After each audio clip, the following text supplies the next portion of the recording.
So welcome back so welcome another long video. फिर से आज का रिएक्शन मस्त हॉरर स्टोरी के साथ है। मैं एक हॉरर स्टोरी सुनने वाला हूँ मंडे की, और देखते हैं कितनी डरावनी होने वाली है। तो स्टार्ट करते हैं डायरेक्ट। और पहले लाइक और सब्सक्राइब कर दो। लॉन्ग व्यूज नहीं आते पर एक बुरा सपना।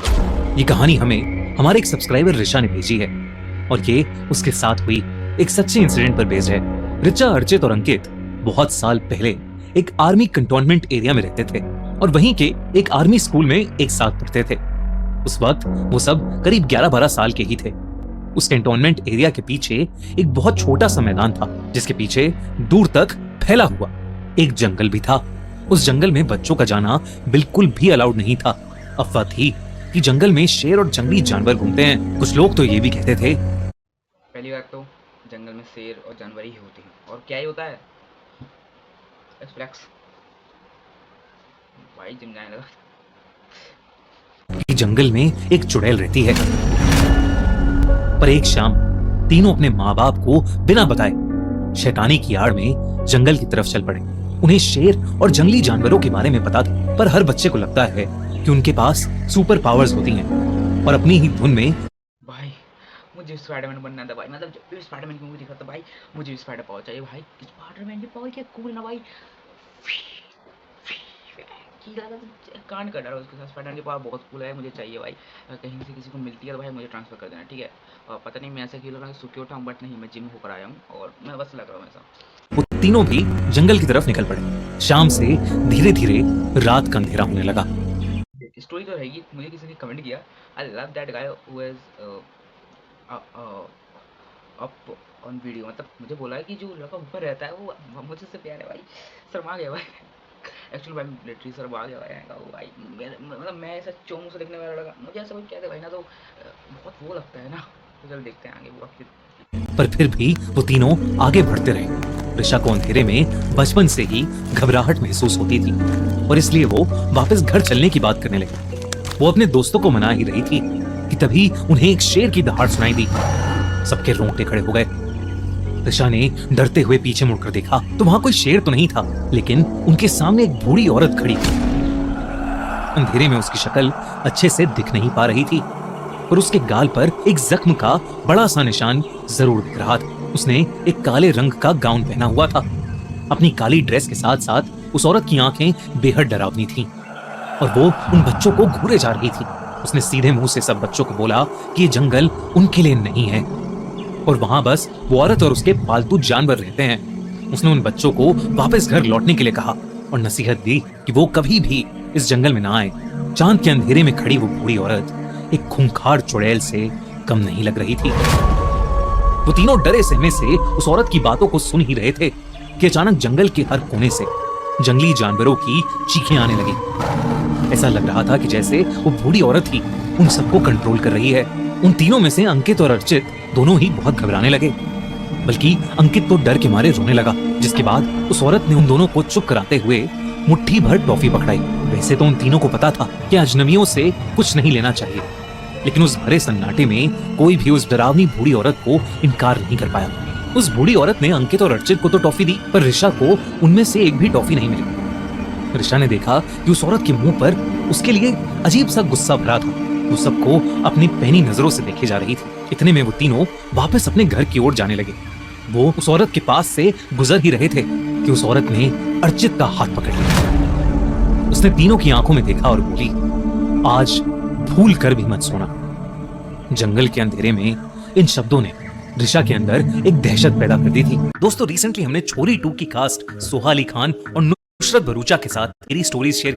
डरावने सपने सच हो जाएंगे, ये कहकर उसने अर्चित का हाथ छोड़ दी, और वो तीनों पागल घोड़ों की तरह अपने घर को वापस भागने लगे। भागते हुए ऋषा को अपने पीछे जानवरों के भागने की आवाजें सुनाई दी। ऐसा लग रहा था कि उस औरत के पालतू जानवर उनके पीछे पीछे भाग रहे हैं।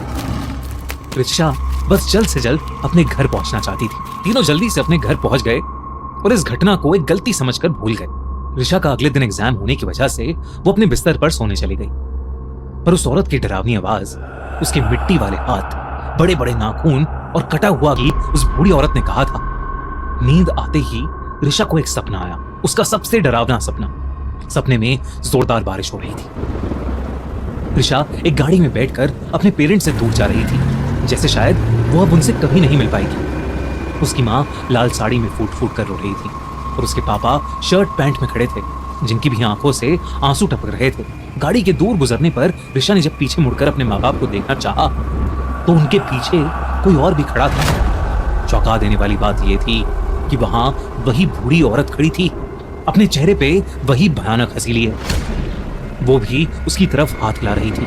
ये सपना देखते हुए ऋषा अपने बिस्तर पर जोर जोर से छटपटाने लगी। सपने में फिर गाड़ी की स्पीड एकदम से तेज हो गई और उसने अंधेरे के मारे वापस आगे देखा।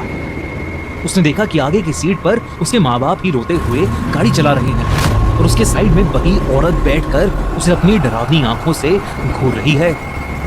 गाड़ी की स्पीड अचानक इतनी तेज हो गई कि वो काबू से बाहर चली गई और एकदम से खाई में गिर पड़ी।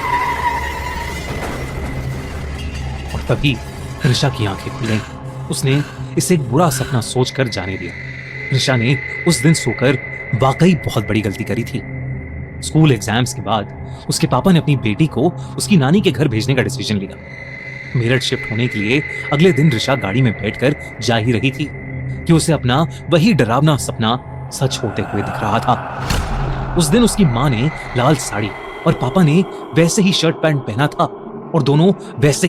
बाकी सब छोड़ो, इसकी बच्ची इसकी नानी के घर जा रही है, so why they are crying?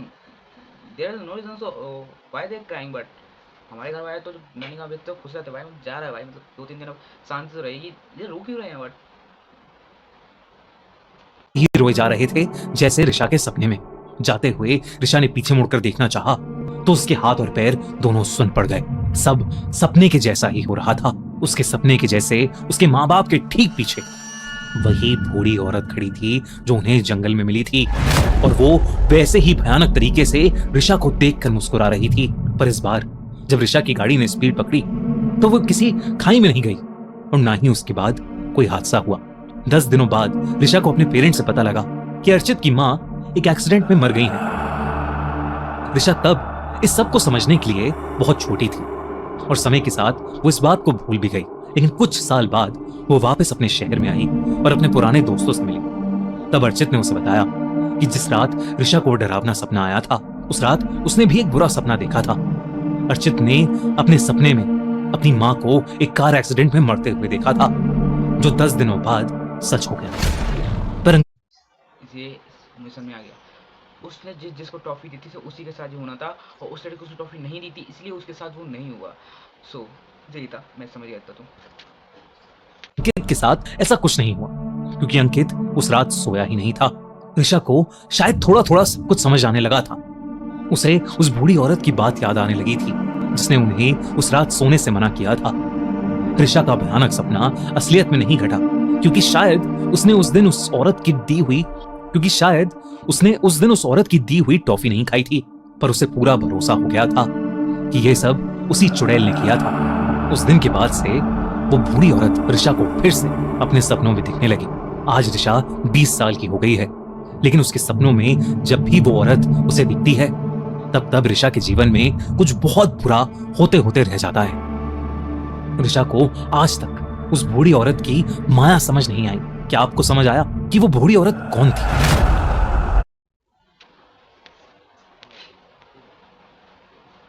So guys, ये बूढ़ी तो मैं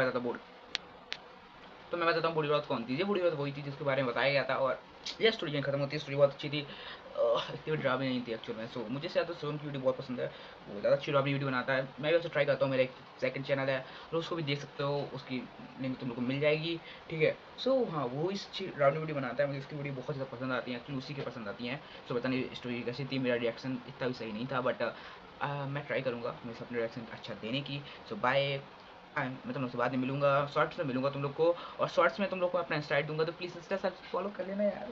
कम से कम उसमें 2-4-5 तो करवा ही दो। यहाँ पर जब 8-9-10 हज़ार लोग मेरी वीडियो देखते हैं शॉर्ट्स, तो प्लीज़ उनमें से 10 लोग तो कर दिया करो, ठीक है। सो मिलता है मैं बाद में, बाय।